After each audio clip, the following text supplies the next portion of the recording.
මං අද ඔයාලත් එක්ක ෂෙයා කරගන්න යන්නේ මං අහම්බෙන් හොයාගත්ත රස කෑමක් ගැන. ඔයාලට මේකට ඕන ඉන්ග්‍රීඩියන්ට්ස් 3යි. මේ 3 සාමාන්‍යයෙන් හැම ගෙදරකම වරදින්නේ නැහැ. Curd හනි bread. මං කියන්නම් මම මේක කොහොමද හොයාගත්තේ කියලා. මම ස්නැක්ස් ගන්නෙ නැහැ. මට ඉතින් පහුගිය දවස්වල එක්සෑම් තිබුණා. සාමාන්‍යයෙන් ඇහැරිලා හිටියොත් 12න් පස්සේ එනවා ආයේ හොඳ ඩයබටික් ක්‍රේවිං එකක්. ඒ වෙලාවේ මම බැලුවම දැන් ස්නැක්ස් මුකුත් නැහැ. ගෙදර කන්න මුකුත් නැහැ. පළාතේ මේ 3 තියෙනවා.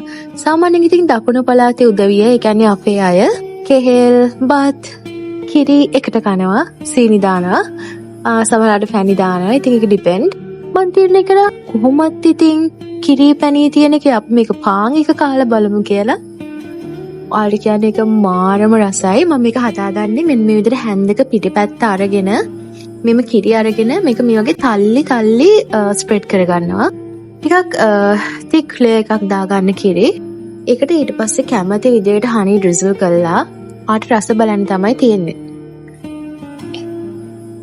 මේක මාරම කිරි රහයි.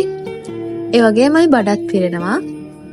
ඉතින් මම බලාපොරොත්තු වෙනවා මේ රෙසිපි එක තව ටිකක් ඩෙවලොප් කරන්න.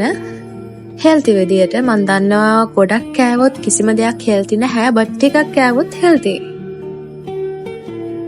අපි බලමු මේ රෙසිපි එකෙන් මට තව මොනවද කරන්න පුළුවන් කියලා. මම හිතනවා මම ක්‍රීම් චීස් ගෙදර හදාන්න try කරොත් හොඳයි. ඒ වගේමයි ග්‍රීක් යෝගට්. මාරම රසයි මේ කෑම එක.